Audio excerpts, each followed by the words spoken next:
You're listening to an Airwave Media Podcast. How many discounts does USAA Auto Insurance offer? Too many to say here. Multi-vehicle discount, safe driver discount, new vehicle discount, storage discount, legacy. How many discounts will you stack up? Visit USAA.com/auto discounts. Restrictions apply.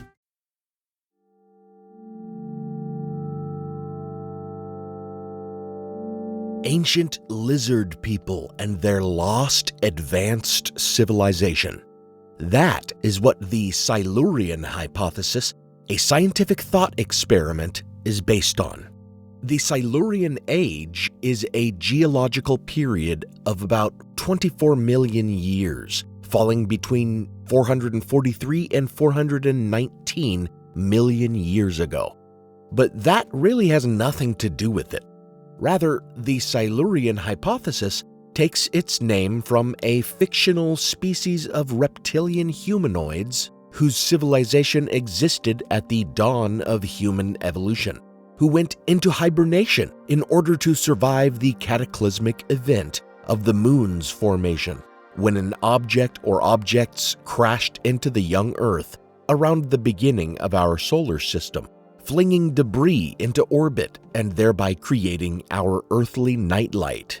Of course, the name of this fictional reptile species was borrowed from the Silurian geological age, but that's not when any of those things happened. And those with some working knowledge of the geologic timescale will recognize that the dawn of humanity did not occur anywhere near the time of the moon's formation.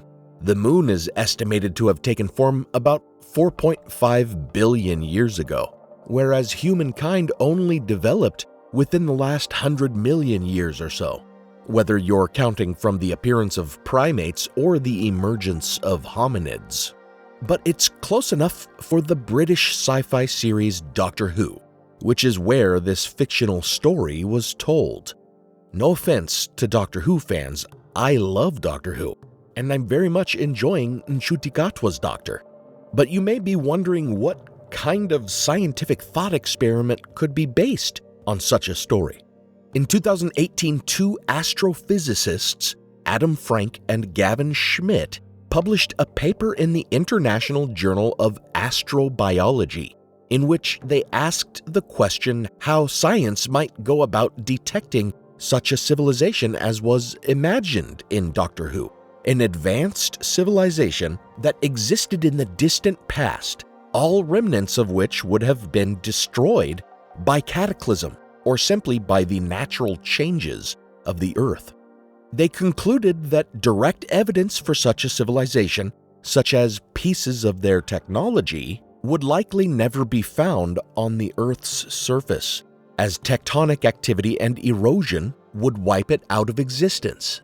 While they did theorize that should such a civilization have developed space flight, we may be able to find their technological artifacts on the moon or on Mars, here on Earth, we would be more likely to discover only trace evidence of such a civilization, deep underground, such as nuclear waste or plastics. Or we might be able to see signs of their activity in the geologic record, through the chemical anomalies in sedimentary layers, or by detecting periods of climate change in the past that may have been triggered by their technology. Now, one might take the Silurian hypothesis one of two ways. You might take it as support for the perspective that if there ever was a lost ancient civilization with advanced technology, scientists would come up with a way to detect it. Or you could take it as evidence that a lost, advanced civilization can disappear without a trace, all evidence of it easily going unrecognized by science. If you are of the latter mind, then before you apply this thought experiment to the most popular claims of a lost ancient civilization with advanced technology that are propagated today, most vocally by Graham Hancock, you must recognize that the Silurian hypothesis is talking about what evidence such a lost advanced civilization might leave behind if it existed millions of years ago, about 2.5 million years ago to be more specific. Whereas Hancock imagines his technological Atlantis to have been destroyed only about 13,000 years ago. Unlike the hypothetical civilization of the Silurian hypothesis, we cannot blame erosion and tectonic activity for entirely erasing all evidence of such a Stone Age civilization. More precisely, this would have been a Mesolithic civilization, and archaeologists have excavated and studied many Mesolithic sites, as well as even more Paleolithic sites, finding plenty of Stone Age artifacts and no evidence of high technology anywhere. Does this lack of compelling evidence dissuade Hancock and other proponents of lost, high-tech ancient civilizations? I think you know the answer to that question already. This is Historical Blindness. I'm Nathaniel Lloyd, and at this point, I don't think there is any idea so manifestly inaccurate that it cannot be enthusiastically supported and propped up by misrepresented and disingenuous proofs. Thank you for joining me for Ancient High Technology, Part 2, Electric Boogaloo. Before we begin, I want to thank all my patrons on Patreon for their support. Patrons on Patreon get access to a special ad-free feed of the program, with teasers for new series and exclusive content. For example, during my series on pyramid myths, I did an episode on natural pyramids claimed to be man-made, or even extraterrestrial. And after the series, I just released a minisode about fictional and mythical texts that later hoaxes presented as real documents, including the Necronomicon and the Emerald Tablets. If you hear the word minisode and think these are insubstantial little sound bites, they're not. They're fully produced and researched episodes about 10 to 15 minutes long. Patron feeds also get episodes early, and as I mentioned, their episodes are ad-free, which means they're not hearing these Patreon pitches either. Patronage is the main reason why I've been able to move to a weekly schedule. And with increased patronage, you can ensure that I'll be able to keep going with a weekly schedule. So if you appreciate the podcast and want more content, support me on Patreon for as little as $1 a month. Now, on with the episode.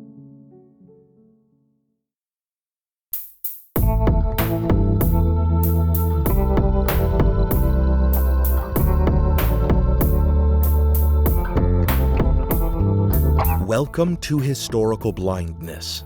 For as long as the subject has been studied, ethnologists and folklorists have puzzled over the apparent migration and diffusion of similar mythological traditions. Why do strikingly comparable myths appear in surprisingly distant and separate cultures? It has long been the goal of comparative mythologists to note these likenesses and to theorize about the migration of these stories.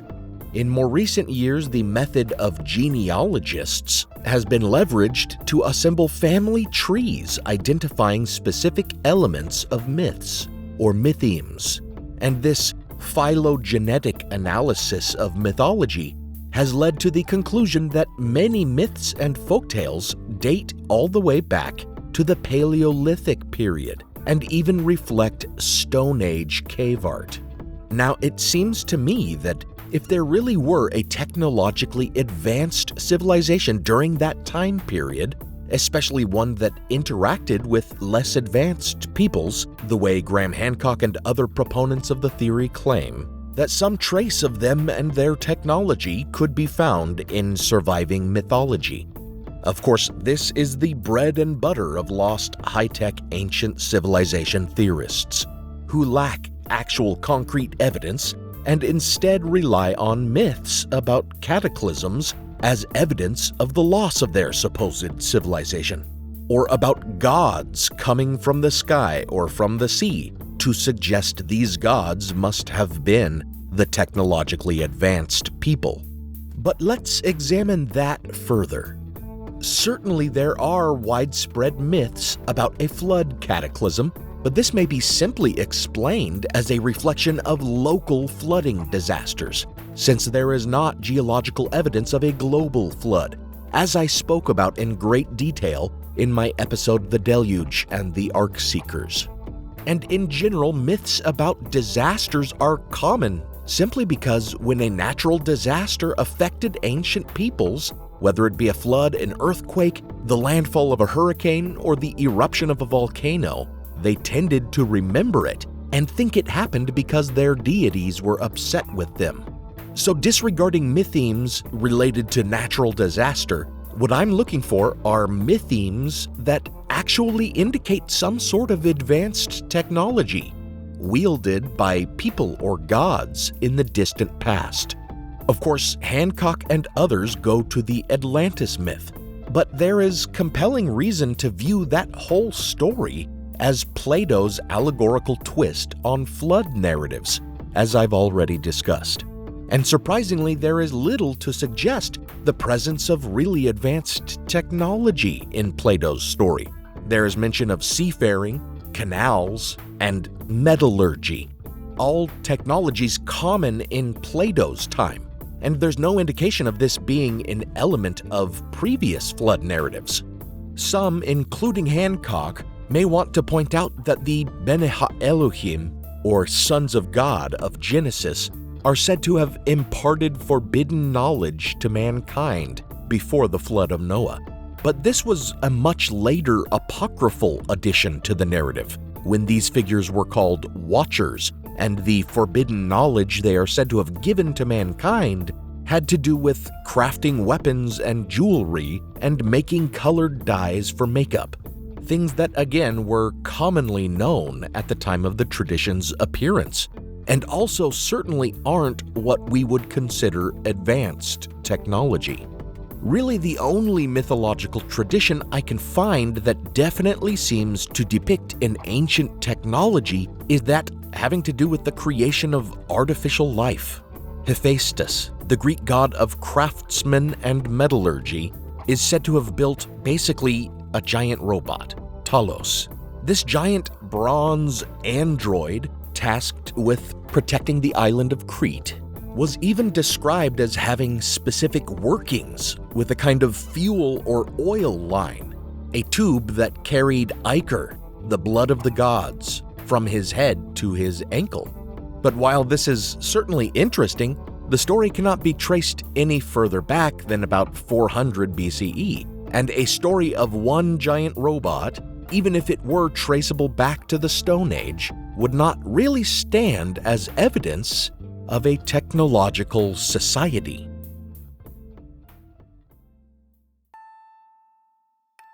What then would stand as evidence of a lost ancient technological society? This is the question. For a lost technological civilization of the Stone Age or later, we need not dig deeply beneath the earth to test sediment for nuclear waste, as we would to find evidence of a civilization from 2.5 million years ago. Rather, you would just provide the same sorts of archaeological evidence that is used to establish the existence of and reliably date any other human settlement. We would need evidence of their material culture, as in artifacts and tools, as well as structural remains, and we would need reliable dates for them through carbon dating or stratigraphy. In the case of a technologically advanced civilization, the structural evidence and artifacts must do the heavy lifting, demonstrating their high technology. Not only that, but to prove this technological civilization was globe-spanning, which is a typical claim about ancient advanced civilizations generally, and Atlantis in particular, these cultural layers must be found at comparable stratigraphic layers in numerous places all over the world, or the material culture left behind must be dated to a comparable age using other scientific means. Linguistic evidence would be useful, not only to establish any degree of technological advancement, but also in connecting geographically distant cultures, as a common or related language present at numerous sites would help to establish the presence of this advanced culture around the world. Skeletal evidence would also accomplish this, as DNA could prove the genetic relation between these distant peoples. Of course, none of this has actually been found. As for the material culture of a technological society, I can already imagine some arguing that actual technological devices might have existed and simply have not yet been discovered. I will grant this, especially since no evidence of hand-powered orreries or astronomical calculators was known to exist before the Common Era until part of one was discovered near Antiquity in the 20th century. However, if we really think about this argument, it contains its own refutation. You could say that anything might have existed and we just haven't found evidence of it yet. Unicorns and dragons may have existed and we haven't found the evidence yet. This is essentially the argument for Bigfoot's existence. But this is a tacit admission that no evidence exists, which means there is no good reason to believe it existed. Moreover, I would take the fact that only one such device as the Antiquity mechanism has ever been found and was not discovered until the 20th century as a further refutation of any claims about ancient advanced civilizations, as the very rarity of it, as well as the sense we get from Cicero's remarks about such orreries, indicates that such devices were outliers.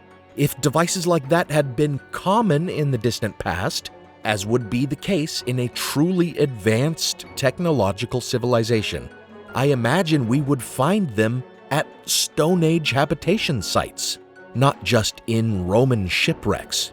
So just as I asked where all the giant bones are when I looked at the myth of ancient giants, I now ask, where are all the ancient technological devices, or even the depictions of technological devices in ancient art? Lost ancient civilization conspiracists love to point to one or two totally unrelated and usually misrepresented finds to argue that actually evidence of lost technological devices has been discovered. The only artifact typically pointed to is the quote-unquote Baghdad Battery, whose popular name is extremely deceiving. This terracotta pot, discovered in Iraq, first of all, dates to the Parthian period, more than 10,000 years after the supposed advanced technological civilization that Hancock and others propose. This dating also might be inaccurate because the context of its find is not certain, so it may be of far later origin, even medieval. Its lack of study in situ within the context of an archaeological excavation make it already a questionable find, and the claims made almost immediately about it by the head of the National Museum of Iraq make it even more dubious. The pot contained a rolled copper cylinder, within which was an iron rod, affixed within the cylinder using a bitumen plug. The director of the museum happened to have a pet theory that some gilded artifacts he had discovered were electroplated, and he theorized that the pot was actually a galvanic cell used to generate electricity for electroplating, an electrochemical process for producing a thin metal coating. Subsequent testing showed that some acidic substance had formerly filled the jar, such as wine or vinegar, further fueling speculation that it was a battery using a primitive electrolyte. In fact, using reproductions of the pot and lemon juice as its acidic agent, Mythbusters was able to prove that such a device could produce an electrical charge. However, it only produced about 1 volt, not enough for the purpose of electroplating, nor have any devices for the conducting of that electricity, such as wires, ever been discovered. And most importantly, the museum director's theories about Mesopotamian electroplating have since been disproven due to a lack of electroplated artifacts. What exactly was this pot then? Along with this terracotta pot, apparently 3 others were found, 2 with similar copper cylinders and 1 containing parchment. This has led to suggestions that the jars were intended to preserve parchment, though it's unclear how the copper cylinder and iron rod facilitated this. And the traces of wine/vinegar in the one jar certainly indicates that those with the cylinder were used for something else. One recent theory that it was used for pain relief as a kind of mild electrotherapy is interesting.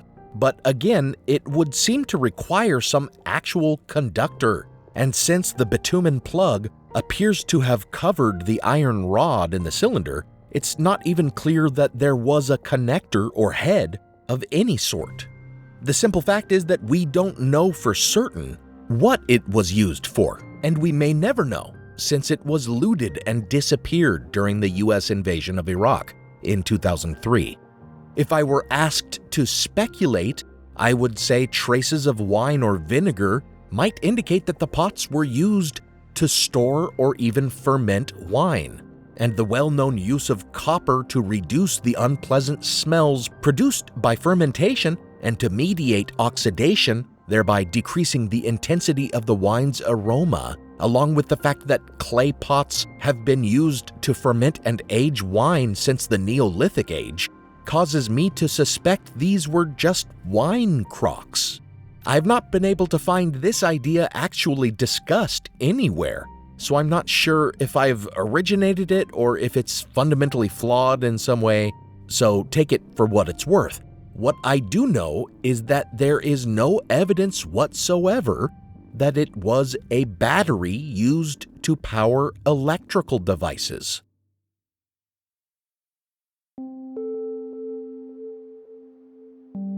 Those who try to claim that the Baghdad Battery actually was a galvanic cell used to power ancient electrical devices long before the 18th century when electricity was first harnessed often find as their evidence not an actual electrical device, but what they claim is an artistic depiction of one. You may be thinking, artwork depicting an electrical device in a Parthian-era archaeological site? Surely this proves the battery theory. But this was not in Iraq, nor was it in an archaeological site associated with the same time period.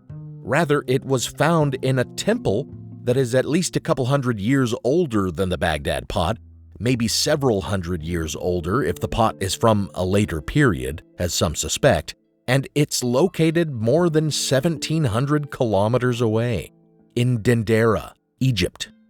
Egypt, some might excitedly exclaim. For if there were ever proof of ancient advanced technology that may have been imparted by a lost civilization like Atlantis, it must be there, right? Well, trudge with me back to the desert to find out more about the also very deceptively named Dendera Light. There, in the Temple of Hathor, a massive holy site boasting tons of hieroglyphs, some reliefs depict an object that the French claim is a big, elongated light bulb. When I mean big and elongated, I mean it is larger than any figure in the carving, which we could attribute not to the literal size of the thing, but to hieratic scale, making it larger to emphasize importance. However, regardless of hieratic scale, this supposed light bulb is shown in each depiction as being held up by 2 to 3 people, and sometimes a jed, which is a sort of symbolic pillar in Egyptian art. However, as is abundantly clear just from looking at it, the quote-unquote bulb in the reliefs is coming not out of a socket attached to a wire, but rather out of a flower on a vine. And the supposed filament seen within the bulb is clearly a snake. Promoters of this claim, which actually did not appear until 1992 in a German book produced by 2 ancient astronaut theorists called The Light of the Pharaohs, argue that these are actually stylistic representations of a real working light bulb.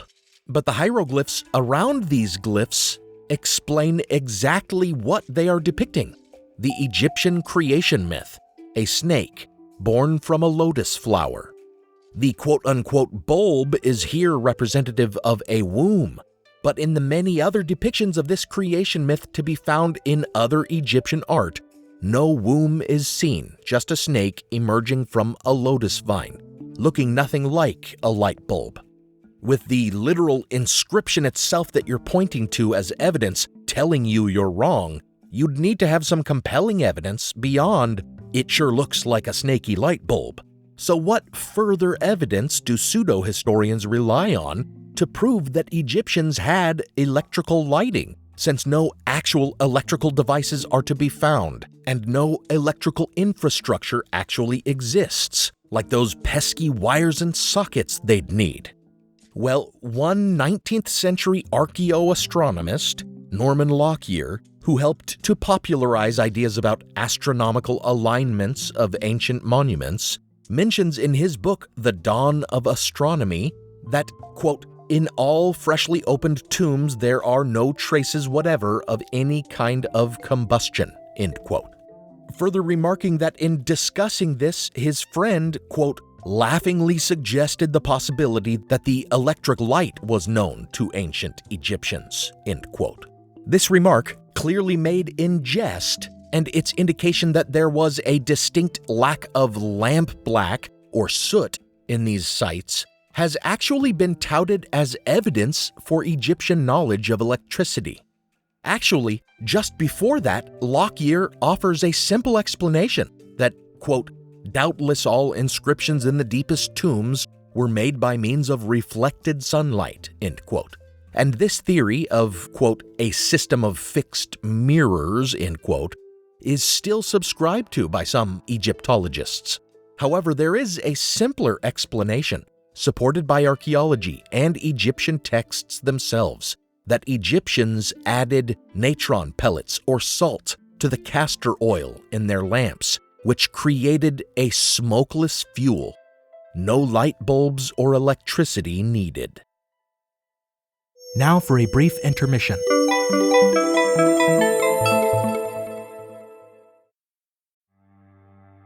As listeners of Historical Blindness, you're no strangers to the fact that history is a lens through which we can better understand the present. Or as Shakespeare put it, what's past is prologue. History is the indispensable context without which we cannot hope to truly understand current events. You understand that, and so do the creators of the American Scandal podcast. Every season, they immerse listeners in the biggest controversies in U.S. history, helping us understand America's dark side and learn from its troubled past. Its latest season, Ruby Ridge Standoff, delves into an incident that sowed the seeds for the rise of the modern radical right. It transports you to 1992, where in a remote corner of Idaho, federal law enforcement surround a small cabin. They've come for Randy Weaver, a survivalist who took his family to the mountains in anticipation of the apocalypse.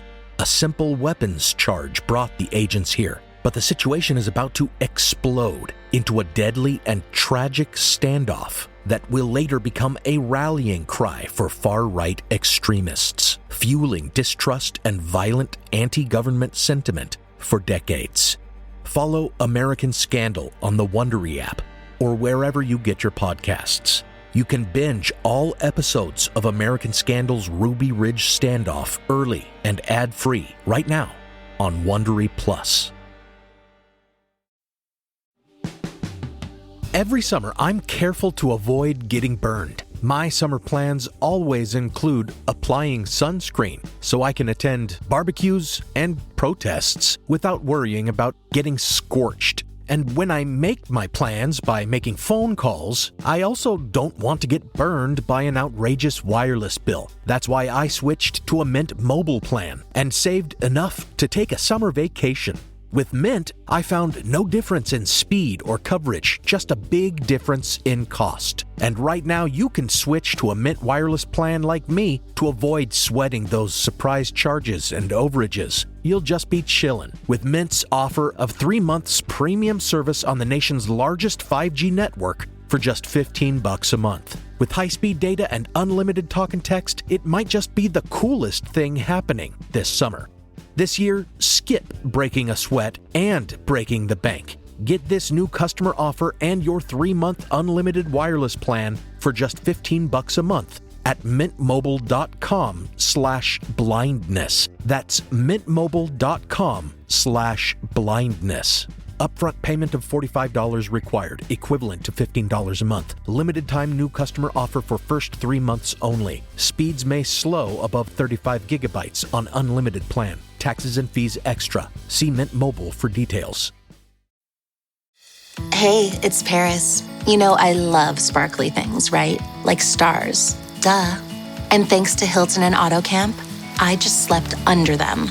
Picture me, serving looks by the fire outside my luxurious Airstream, making s'mores with the kids, while a national park is our backdrop. The great outdoors meets Hilton hospitality. That's hot. Explore all the new ways to stay at Hilton.com. Hilton for the stay. Now, back to the show.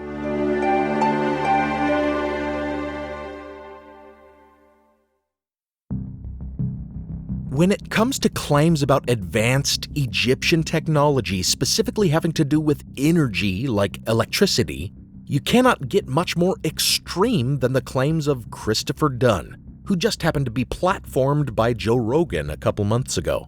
I spoke about Dunn's claims briefly in the conclusion of my Pyramidiacy series, as they were promoted by Billy Carson. Essentially, he argues that the Great Pyramid of Giza was designed to be a hydrogen generator, which generated electricity through the vibration produced by water beneath the pyramid. His theory further relies on the use of hydrogen gas to produce microwaves, making of the pyramid a kind of hydrogen maser, which, if you're not familiar, is basically an acronym like laser, but referring to microwave amplification by stimulated emission of radiation, rather than light amplification.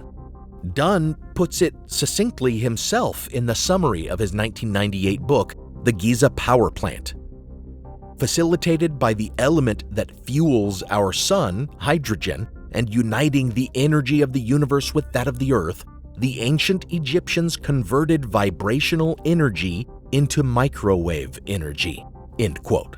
Like other pyramidologists, Dunn recycles old ideas, and he's understandably rather cagey about where his claims originated. And the theory that I propose, which is, I don't know, it's a speculation, a theory.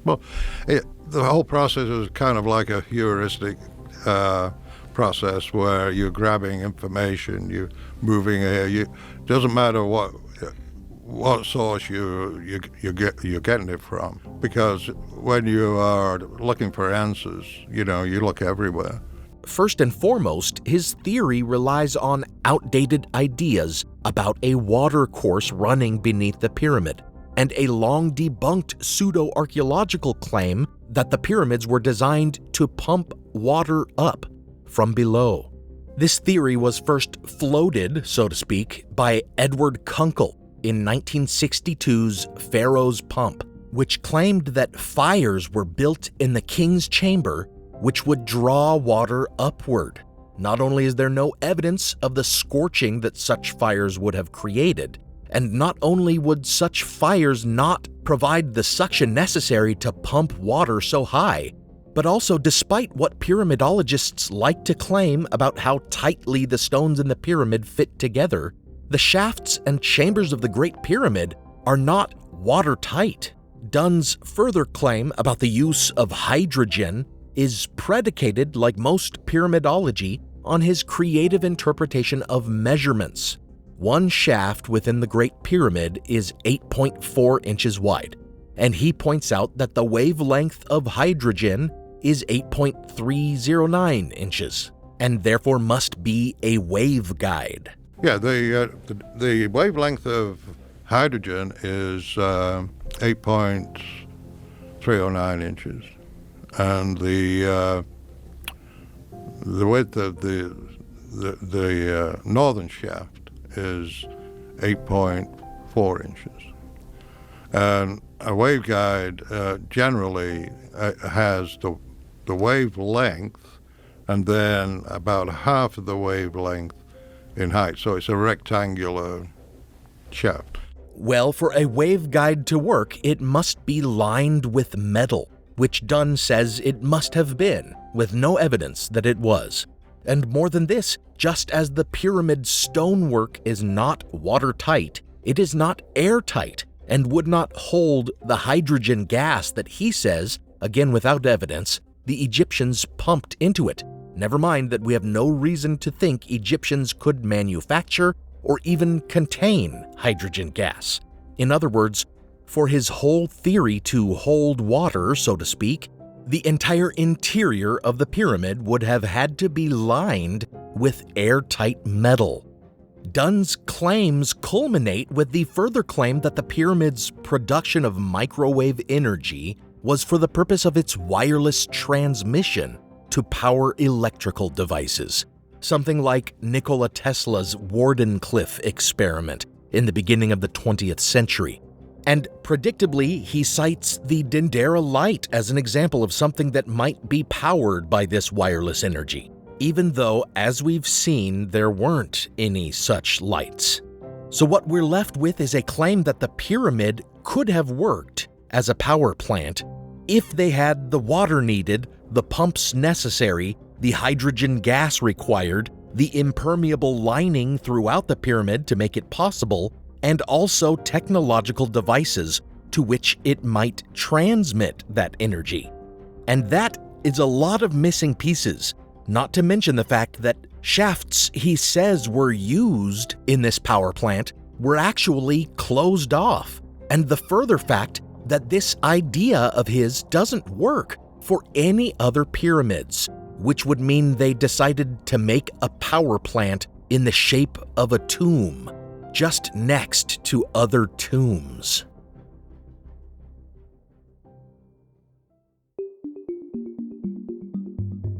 Finally, having exhausted the explicit claims about ancient knowledge of electricity, I find myself drawn back to the claims of Graham Hancock.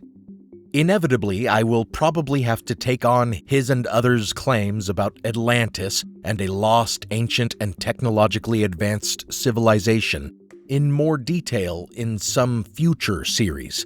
But at this point, I'm fatigued by them.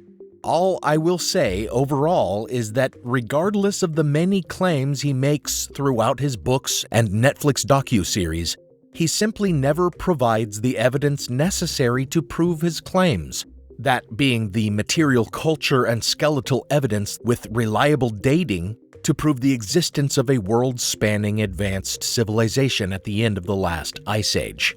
What I want to address here, at the conclusion of this series, are his claims that the lost civilization he proposes was technologically advanced. To go back to the original story of Atlantis from Plato in his Critias, not much in the way of advanced technology is hinted at. They were said to have been a seafaring people, and depending on the sophistication of their vessels and navigation methods, this could definitely be seen as technologically advanced 12,000 years ago. But what evidence does Hancock provide?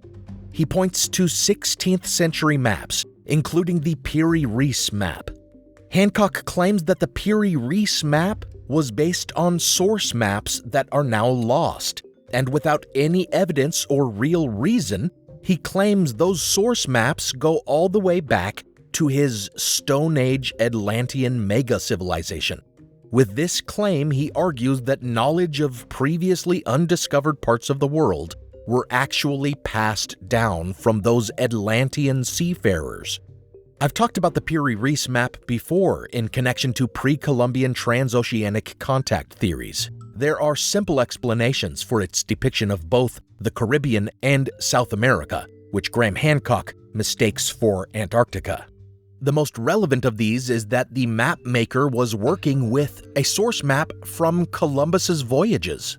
And no matter how many 16th century maps Graham Hancock turns up with curious aspects on them, there is no explanation why some Atlantean source maps from the Stone Age would go unnoticed and unremarked on for 12,000 years and only be used by cartographers in the 16th century, during the age of exploration, when we know new maps that could have been used as sources were being created.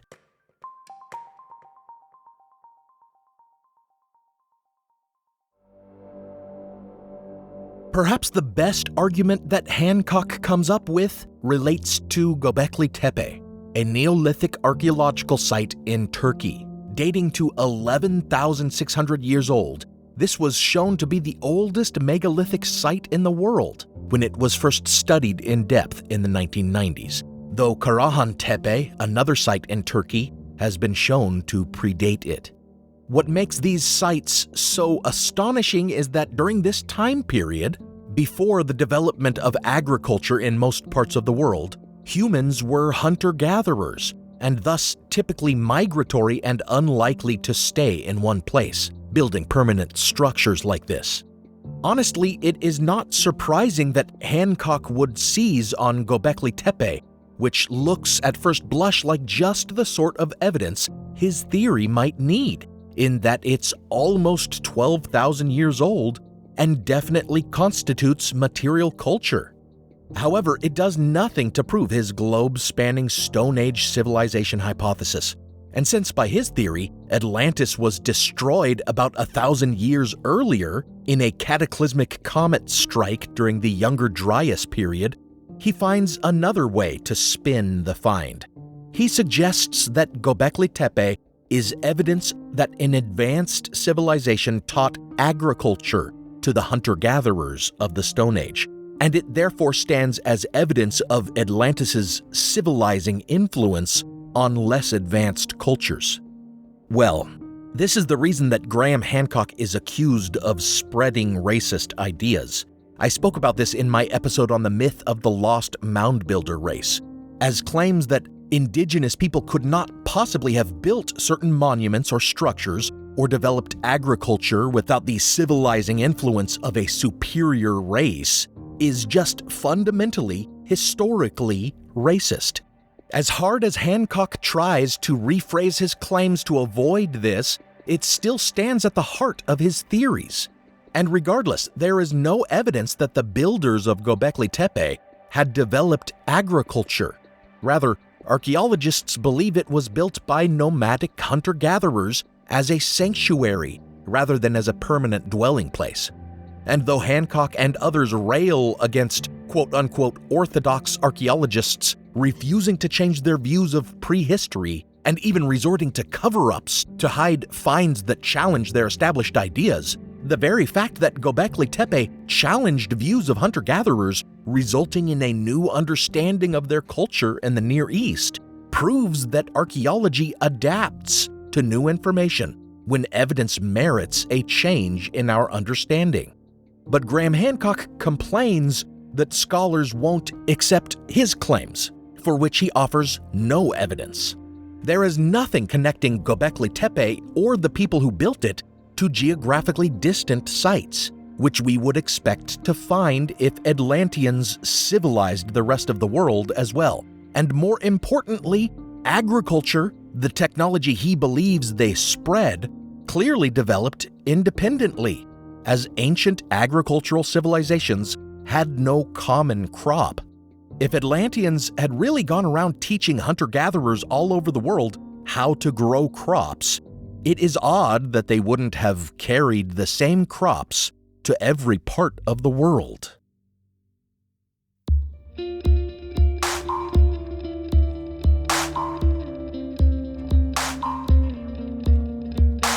But this episode is really about the notion of lost high technology. And Graham Hancock doesn't just suggest that his Atlanteans were technologically advanced compared to the hunter-gatherer cultures that he envisions Atlantis in contact with. This is not the difference between a crop-growing culture and a nomadic culture.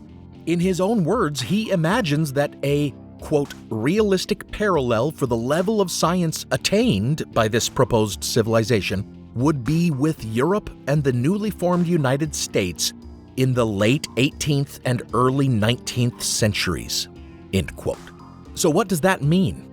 Well, such a civilization's mastery of electricity would only be in its beginning phases, but it would have mastered steam technology and the mechanization of industry. It would seem that some folktales about such technology would have survived, but the most advanced technology Plato mentions his fictional Atlantis having mastered is metallurgy, specifically in regards to the mysterious metal orichalcum, which he claims, quote, is now only a name and was then something more than a name, end quote, saying it was more precious than gold and birthing a legend about a lost or unknown metal. However, later writers, such as Cicero, wrote about orichalcum being a kind of copper alloy. Whatever it was, a specific alloy, a metal we now have a different name for, an ore whose mines were depleted, this element of the story does indicate ancient metallurgy. Though Plato describes nothing that could be interpreted as steam-powered machinery, certainly for any such machines to be made, mastery of metalwork is a prerequisite. So how could we prove or disprove the idea? Well, Graham Hancock recently arranged a debate with archaeologist Flint Dibble on Joe Rogan's podcast. And when Dibble proved that Hancock had no evidence for his claims, Hancock went into face-saving mode, afterward saying he'd been conned by Dibble, even though Hancock had personally chosen Dibble as his debate opponent. Dibble simply pointed out that ice core analysis can prove when cultures were engaging in metallurgy and can determine whether there was industrial activity in a given historical age, as the ice would trap the emissions of such technology. After their debate, Graham Hancock only objected that the paper Dibble referred to in making this point did not actually test ice cores from the Stone Age, demanding that Dibble produce ice core evidence from the Stone Age to disprove his hypothesis. Well, that is not really how the making and supporting of claims works. The burden of proof is not on others to disprove the unsupported claims Hancock makes.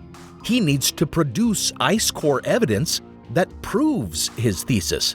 This should now be the focus of his efforts, and he cannot claim that no one has taken such ice cores or that no one has studied them, as Antarctic ice cores going back 2 million years have been extracted and studied to learn about the contents of atmospheric gases, with a special focus on the last 100,000 years. So if Graham Hancock can't produce any such ice cores demonstrating that an advanced industrial civilization was engaging in metallurgy 12,000 years ago, it's because the ice cores actually stand as proof that this wasn't happening, which is what all actual experts have been saying for years. And in the end, even Hancock admits there is not evidence for his theory. In what they have studied, yes, we can say there's no evidence for an advanced civilization. But that brings us to another issue of what is studied and what is not studied by archaeology, which we can get into, and we will get into. But I would like to go back to... He may hem and haw that archaeologists don't study enough sites or don't investigate the right places to find the evidence he says is out there. But what reason is there to believe this evidence exists? When he admits that there is no evidence, what reason even is there for a debate on the topic?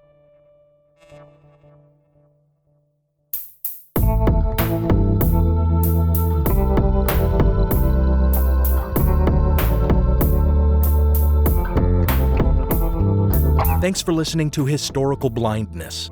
Check out the blog post for this episode, which should go up on historicalblindness.com before the next episode releases.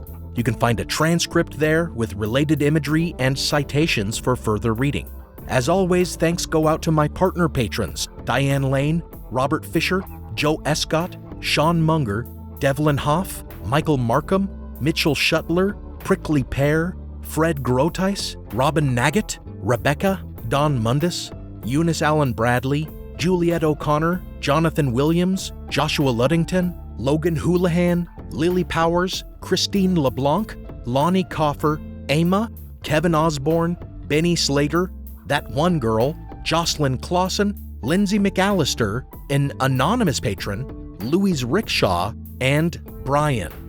I hope you superfans regularly recommend my podcast to Joe Rogan fans or challenge them on the pseudo-history and pyramidology that they learn from his guests.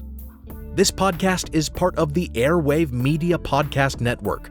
Visit airwavemedia.com to listen and subscribe to their other fine shows, like The Constant and The Conspirators.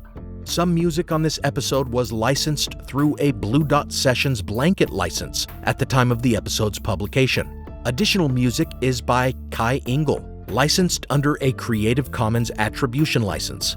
Check out the show notes for a list of the tracks used. You can support the show by pledging on Patreon or by making a one-time donation on PayPal. Find those links in the show notes, or find me on Venmo at Historical Blindness. Until next time, ask yourself, what harms might these pseudo-historical ideas cause? A friend recently suggested that Joe Rogan's podcast is just the new Coast to Coast AM, and that I shouldn't be bothered by the platforming of fringe claims on it.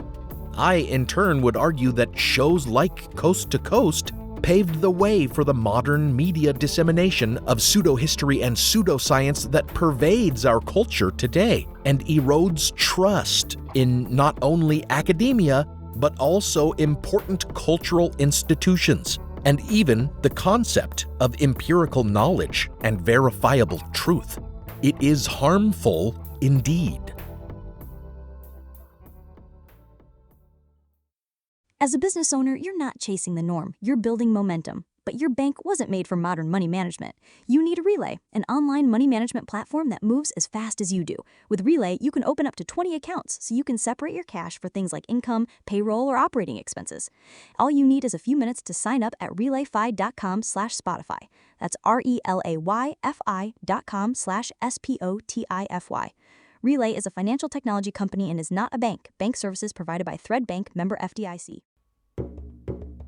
Have you ever gazed in wonder at the Great Pyramid? Have you marveled at the golden face of Tutankhamun? Or admired the delicate features of Queen Nefertiti? If you have, you'll probably like the History of Egypt podcast. Every week, we explore tales of this ancient culture. The History of Egypt is available wherever you get your podcasting fix. Come, let me introduce you to the world of ancient Egypt.